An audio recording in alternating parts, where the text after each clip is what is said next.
confirmation there, but let's get right to the scene in the video because this happened last night, just about 8:30, in the section of Olney, the corner of Basher and Murd3rs Street, I should say. Just before 8:30, several calls came in. Police arrived to find two victims about a block away suffering from gunshot wounds.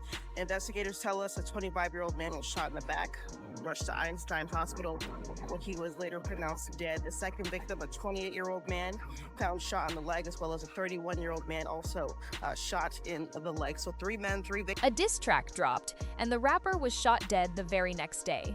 A vlog bragging about never being touched, and 24 hours later he was gone. A denial of beef on a podcast, and 48 hours after that, he was killed in a parking lot. These are 3 of the most brutal, most immediate endings in drill rap history. Moments where the timing between what was said and what happened next is almost impossible to process. Noah Scurry, known as Joker OTV, started out as a promising high school basketball player in Philadelphia. His nickname came from Heath Ledger's portrayal of the Joker, and to his teammates and coaches, he was simply a talented kid with a future. Few people around him knew about the other side of his life. While pursuing basketball, Scurry was quietly building the Joker OTV persona and getting increasingly involved in street activity, living 2 completely separate lives. Within a single year, he lost at least 6 friends to gun violence, losses that left deep emotional scars and pushed him further down a darker path. He eventually became connected to his first homicide.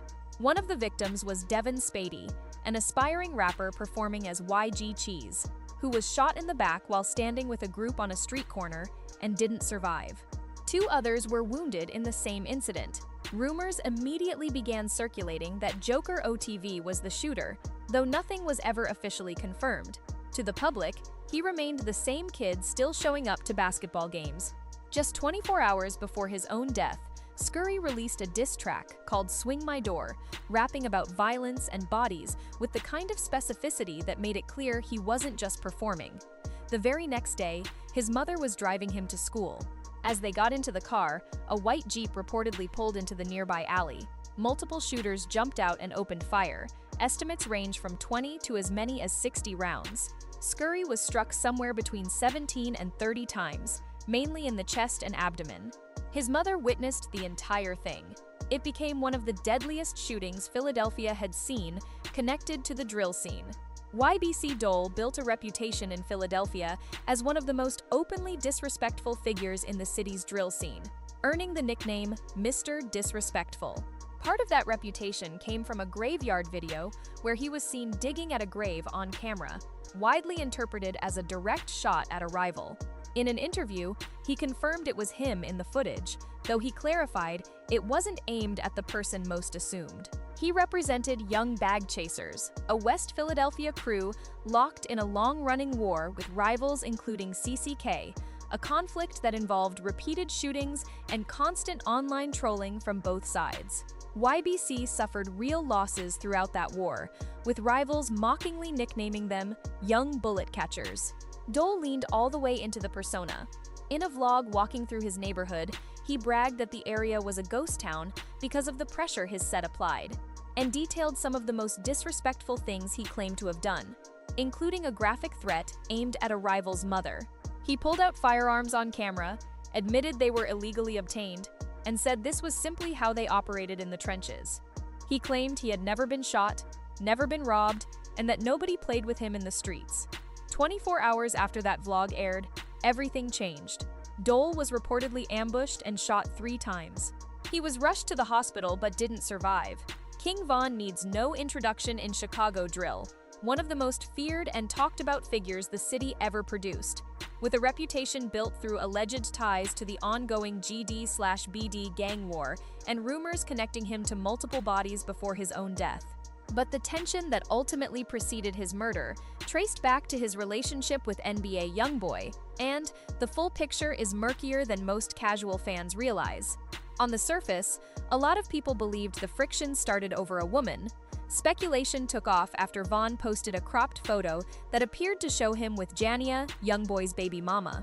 Fans connected the dots fast, but other theories suggest the two were actually trying to build a relationship, potentially even link up, given they were both dominating the rap game at the same time.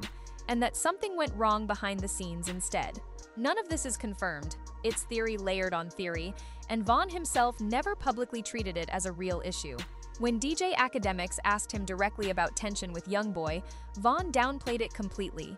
He insisted there was no real beef, saying the internet had a habit of turning every interaction into a rivalry and manufacturing conflict where none existed. According to Vaughn, people trying to connect him and Youngboy through mutual relationships and rumors involving women were simply feeding into online gossip. He brushed it off as typical internet noise and made it clear that, from his perspective, there was nothing serious going on. For a brief moment, it seemed like the speculation had finally died down. 2 days later, everything changed. Outside Monaco Hookah Lounge in Atlanta, surveillance cameras captured a confrontation involving Vaughn, Quando Rondo, and members of their respective groups. The footage showed Vaughn approaching Quando and throwing a punch, triggering a chaotic fight that quickly escalated. Within seconds, gunfire erupted. Amid the confusion, Vaughn was struck multiple times. He was rushed to the hospital in critical condition, but ultimately did not survive. Looking back, that interview suddenly took on a completely different meaning. What had sounded like a routine dismissal of internet rumors became one of the last public statements he ever made. Not because he was secretly predicting what would happen, but because the reality surrounding him was far more volatile than many viewers understood at the time. What connects Vaughn's story with Joker OTV and YBC Dole isn't simply the tragic endings. It's the recurring gap between the public image and the reality operating beneath the surface. Joker OTV was known to many people as a basketball player and social media personality, yet there were aspects of his life and the situations around him that remained largely invisible to outsiders.